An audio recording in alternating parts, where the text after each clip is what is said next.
The Galactic Regulatory Committee for Interspecies Safety wasn't always the bloated bureaucratic nightmare it is today.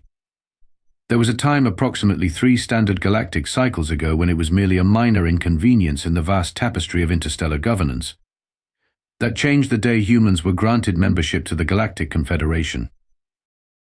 Captain Jack Murphy stood outside the committee's chambers, tugging uncomfortably at the bright orange vest he was required to wear.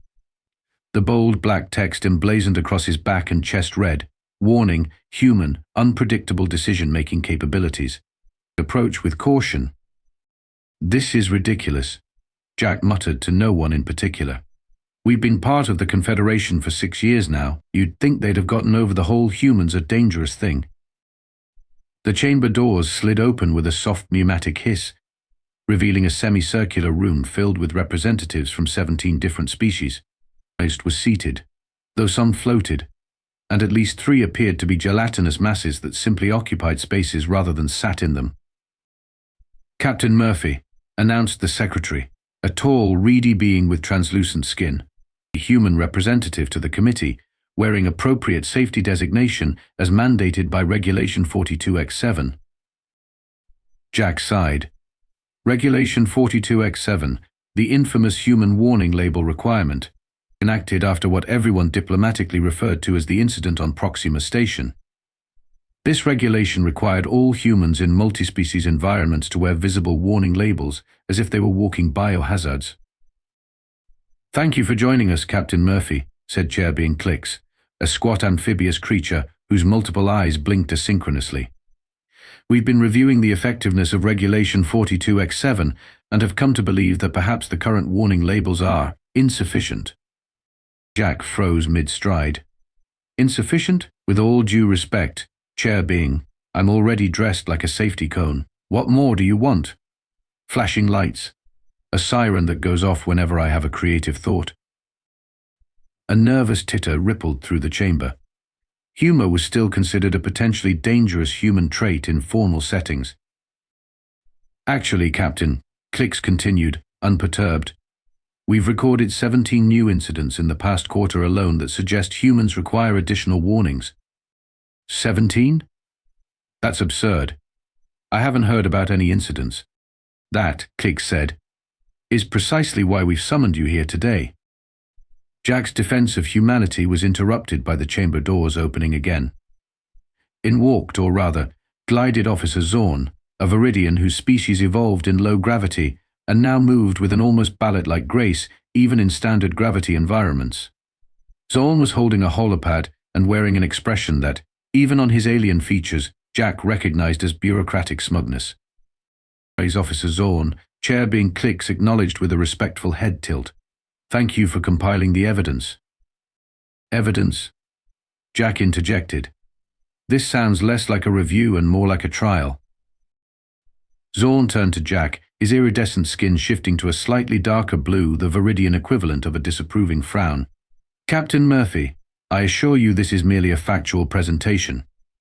As your liaison officer, I have documented all human-related incidents in neutral terms." "Sure you have," Jack muttered.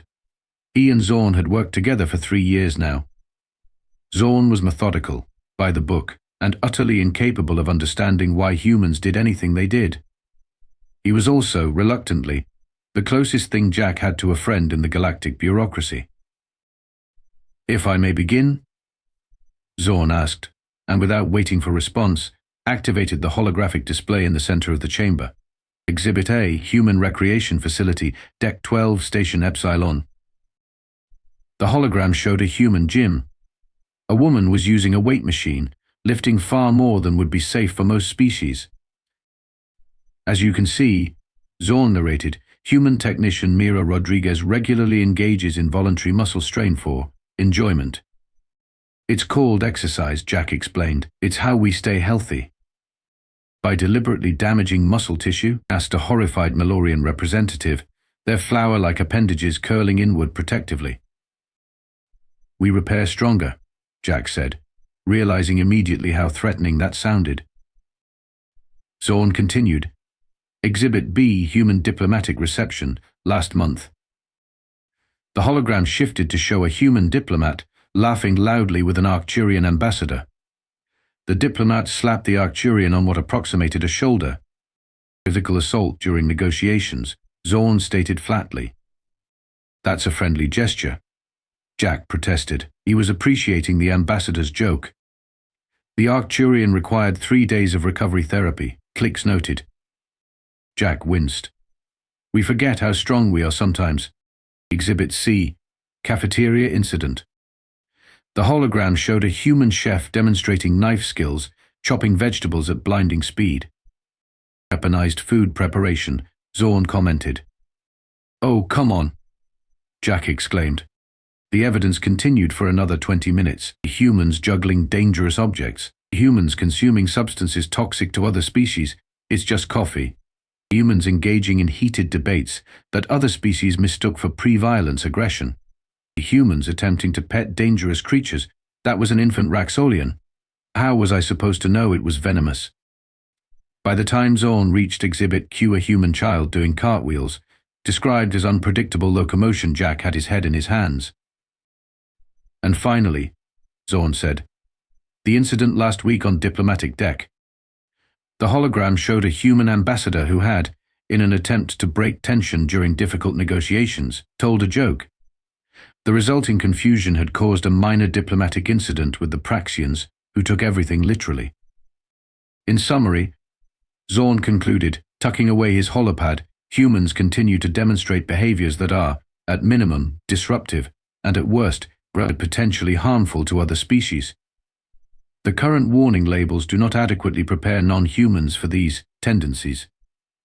Jack stood up. May I present our defense now? By all means, Captain Murphy, chair being Clicks gestured with what might have been a hand, or possibly a specialized sensory appendage. Jack had never been entirely sure. Jack moved to the center of the chamber, deliberately removing his orange warning vest as he did so. A collective gasp rippled through the assembly. Captain. Regulation 42X7 clearly states, Zorn began. I know what it states. Officer Zorn, I'm making a point. Jack held up the vest.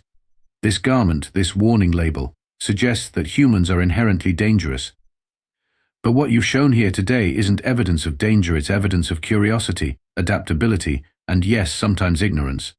But never malice. Jack activated his own holopad, commandeering the central display. Let me provide some context for these incidents. The hologram shifted to show the human gym again. Yes, we deliberately strain our muscles. Our biology responds to stress by adapting. It's the same with our problem solving. We put ourselves in difficult situations because that's how we learn and grow. Most species avoid stress, commented a hive mind representative, its voice coming simultaneously from several small floating orbs. Exactly, Jack nodded. And that's fine, but humans are different. We're not better, just different. We seek out new experiences. We call it being enthusiastically curious. Jack shifted the display to a new scene, a human exploration team making first contact with a silicon-based lifeform. Remember this? First contact with the crystalline collective of Rigel 7? When their electromagnetic fields disrupted all our translation technology. Several committee members nodded or made equivalent gestures. Our team spent 3 weeks learning to communicate by modulating their own bioelectric fields. They adapted. They did something no other species would think to try, because it seemed impossible. And they nearly caused an interstellar incident. A new voice cut in. All heads turned toward the entrance, where a tall, skeletal figure stood. Its skin was ash gray, stretched taut over an angular frame. Commissioner Drell, head of Galactic Security. The Commissioner, Clicks acknowledged, clearly surprised. We weren't expecting you at this review. I've been monitoring humanity's integration into the Confederation since the beginning, Drell said, striding into the chamber. And I've come to a conclusion. The warning labels aren't enough. Humans need restrictions. Jack felt his temper flaring but kept his voice level. What kind of restrictions are you suggesting, Commissioner? Drell's lipless mouth curved into what might have been a smile. Simple ones. Designated human areas on all stations and ships. Required escorts when moving through non-human sectors. Perhaps even specialized containment protocols for human diplomatic missions. Containment? Jack couldn't believe what he was hearing. We're not a virus, Commissioner. Aren't you? Drell countered. You spread, you adapt, you change everything around you.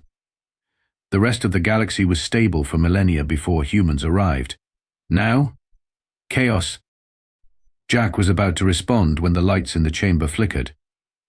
A moment later, a low-level alarm began to sound. What's happening? Asked one of the gelatinous representatives, rippling anxiously. The chamber's communication system crackled to life. Warning. Environmental system malfunction on levels 3 through 7. All non-emergency personnel please proceed to designated safety areas. Commissioner Drell looked pointedly at Jack. You see? Even the mention of increased restrictions on humans, and something goes wrong. Rather convenient timing. That's ridiculous, Jack shot back. We didn't. The lights went out completely, plunging the chamber into darkness. When the emergency lighting finally flickered on, bathing everything in an eerie red glow, panic had already taken hold. Several representatives were emitting distress pheromones, which only agitated others further. The gelatinous species had withdrawn into protective spheres. The Malorian representative was literally wilting. Remain calm, Chair being clicks commanded, but even their multiple eyes showed signs of stress dilation. Jack's communicator buzzed.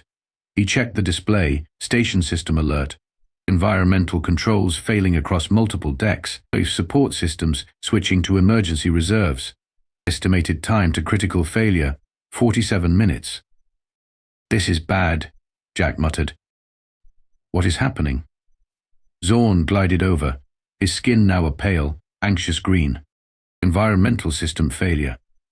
The station's life support is compromised. Jack was already moving toward the door. We need to get to engineering. You can't leave the chamber during an emergency procedure, Zorn protested. Regulation 16B clearly states. Zorn, Jack cut him off. If someone doesn't fix this, there won't be any regulations to follow because we'll all be dead. Now, are you coming or not? For a moment, Zorn's bureaucratic training warred visibly with self-preservation. Finally, he nodded. I will accompany you to ensure compliance with emergency protocols. Sure, whatever gets you through the door. As they were leaving, Commissioner Drell stepped into their path. Where do you think you're going, human?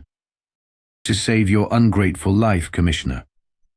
Jack didn't slow down, forcing Drell to step aside or be shouldered past. The corridors outside were chaos. Various species rushed in all directions, some heading for escape pods, others for their quarters. The station's AI calmly repeated warnings that no one was listening to. Engineering is 5 levels down, Jack told Zorn as they navigated the panicked crowd. The turbolifts will be emergency locked, so we'll need to use the maintenance shafts. The maintenance shafts are restricted to authorized personnel only, Zorn pointed out. Jack pulled a multi-tool from his pocket and pried open a wall panel, revealing a narrow shaft. Consider me authorized by the everyone is about to die clause. Zorn hesitated only briefly before following Jack into the shaft. The climb down was arduous. The shaft was designed for the station's maintenance drones, not for humanoid bodies. Twice they had to squeeze through junctions that scraped Jack's shoulders and made Zorn's iridescent skin flare with discomfort. Humans really will go anywhere, won't they? Zorn observed as they emerged on level 5, covered in dust and lubricant. Part of our charm, Jack grinned, then grew serious as he took in the engineering deck. It was deserted. The engineering team must have evacuated with the others. The main console displayed multiple critical alerts, and the air was noticeably thinner. The system's been locked out, Jack said, examining the controls. Someone's overridden the environmental protocols remotely. Sabotage? Zorn asked, his voice higher pitched than usual. Looks like it. Jack was already pulling panels off the main console. I need to bypass the lockout and restore manual control. That would violate at least 3 station security protocols, Zorn noted, though with less conviction than usual. Noted. Hand me that plasma cutter, would you? For the next 20 minutes, Jack worked furiously, rewiring systems and bypassing security lockouts while Zorn watched in a mixture of horror and fascination. Jack's hands were soon covered in burns and cuts, but he barely seemed to notice. "This is what the committee doesn't understand," Jack said, as he spliced two incompatible systems together using his belt as a conductor. "Humans don't just break rules for fun. We break them when following them would be worse." "You're bleeding," Zorn observed. "I'll heal." Jack didn't look up from his work. "Oxygen levels are down to 17% and falling. Non-oxygen breathers will be fine, but the rest of us have maybe 15 minutes before we start losing consciousness." Just then, the door to engineering slid open. Commissioner Drell stood there, flanked by two security drones. "Step away from the console, human," Drell demanded. "You're interfering with station systems." "I'm trying to save the station," Jack shot back. "Someone locked out the environmental controls. If I don't restore them, half the species on this station will suffocate." "More likely you're the one who caused this emergency," Drell countered, to demonstrate why humans should be exempt from further restrictions. Jack ignored him, continuing to work. One of the security drones advanced, mechanical arms extended to pull Jack away. In a move that surprised both Drell and Jack, Zorn glided between them. "Commissioner, I have been observing Captain Murphy's actions. He is attempting to restore life support, not compromise it." Move aside, Officer Zorn. "The human is dangerous." "Yes," Zorn agreed, "but perhaps, in this instance, dangerously useful." Jack's fingers flew across the control panel, bypassing security measures that would have taken a normal technician hours to navigate. The blood from his cut hands occasionally smeared across the controls, earning disgusted looks from Commissioner Drell. "Almost there," Jack muttered. "Just need to override the primary lockout and restart the atmospheric processors." "You have 2 minutes before I order the drones to remove you," Drell warned. "You'll kill us all if you do that." Jack didn't look up. "Including yourself, Commissioner." The security drones hovered menacingly, their sensors trained on Jack. Zorn had positioned himself strategically between Jack and the drones, his bureaucratic demeanor giving way to something more resolute. 1 minute, Drell announced. Jack's hands were a blur now, typing commands, connecting circuits, bypassing failsafes. Sweat beaded on his forehead despite the increasingly thin air. Then, with a triumphant grin, he slammed his palm on the final activation control. Nothing happened. "Damn it," Jack hissed, checking his work. "Time's up. Human," Drell signaled to the drones. "Restrain him." As the drones moved forward, Jack's eyes suddenly widened with realization. Without warning, he picked up a heavy hydrospanner and smashed it into the side of the console. "What are you doing?" Drell shouted. "Percussive maintenance," Jack replied, and hit the console again.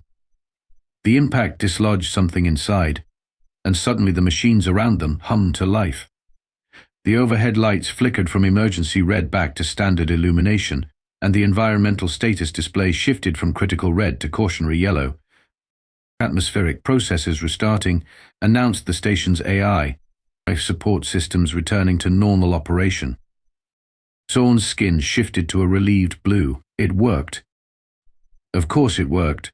Jack wiped sweat from his forehead, leaving a streak of grease behind. Sometimes technology just needs a good whack. Commissioner Drell stood silent, his skeletal features unreadable. After a long moment, he said, "You deliberately damaged station equipment." "I saved the station," Jack corrected, "by breaking regulations and physically attacking machinery." "Yes," Jack admitted. "That's how humans solve problems sometimes. We try the conventional approach first, but when that fails, we improvise. We break rules. We take risks. And yes, sometimes we hit things until they work." The commissioner was about to respond when his personal communicator chimed. He checked it, his expression shifting from anger to confusion. "What is it?" Zorn asked. "Security tracked the source of the lockout," Drell said slowly. "It wasn't sabotage. It was a cascading failure in the primary control algorithms. A programming error that's been dormant in the system for years, waiting for the right combination of circumstances to trigger it. In other words, Jack said, a problem no one could have predicted or prepared for. Except, apparently, a human with a wrench, Zorn added, with what might have been the Viridian version of a smile. Drell looked at the damaged console, then at Jack's improvised repairs, then at the stabilizing life support readings. For the first time, he seemed genuinely thoughtful, rather than merely suspicious. Perhaps, the commissioner finally said, there is something to be said for unpredictability in certain controlled circumstances. 3 days later, Jack stood again before the Galactic Regulatory Committee for Interspecies Safety. The chamber showed no signs of the recent emergency, having been immaculately restored to its bureaucratic sterility. Captain Murphy, Chair being Clicks, began, after reviewing the events of the environmental system's failure and your unconventional resolution of the crisis, that this committee has reached a decision regarding Regulation 42X7. Jack braced himself. He was still wearing the orange warning vest, though it now sported additional grease stains and a small tear from the maintenance shaft. The human warning label requirement will remain in effect, Clicks announced. Jack sighed. I expected as much. However, Clicks continued, the wording has been revised. Officer Zorn stepped forward, holding a new vest. Unlike the alarming orange of the original, this one was a more dignified blue. Jack accepted it cautiously and read the text printed across the front and back. Warning, human, unpredictable problem-solving capabilities, and may attempt unconventional solutions in emergency situations. Approach with appreciation and caution. Jack said, genuinely surprised. That's actually not terrible. We've also added a new subsection to the regulation, Zorn informed him, his skin a pleased lavender. In officially designated emergency situations, humans are granted temporary exemption from certain protocols, provided a non-human officer documents the exemptions afterward. Let me guess, Jack said. You volunteered for that documentation duty? It seemed logical, Zorn replied, as I have the most experience with human creativity. Commissioner Drell, standing at the back of the chamber, gave Jack a curt nod, not quite acceptance, but perhaps a grudging recognition. Jack put on the new vest, finding it fit better than the old one. So we're still the only species that has to wear warning labels. Yes, Chair being Clicks confirmed. But now it is as much a designation of utility as it is a precaution. As if on cue, the chamber's communication system activated. Mention. Minor technical difficulty in the central processing hub. Would any available human please report to assist? A ripple of what might have been laughter passed through the committee. Jack looked down at his new warning label and shook his head, smiling. Well, duty calls. Apparently there's something that needs hitting.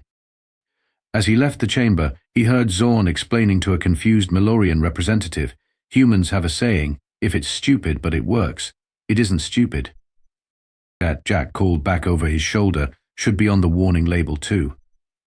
Because if there's one thing the galaxy has learned, it's that humans are unpredictable, dangerous, frustrating, illogical, and sometimes big. When the environmental systems are failing and conventional solutions have been exhausted, exactly what you need. Just remember to read the warning label first,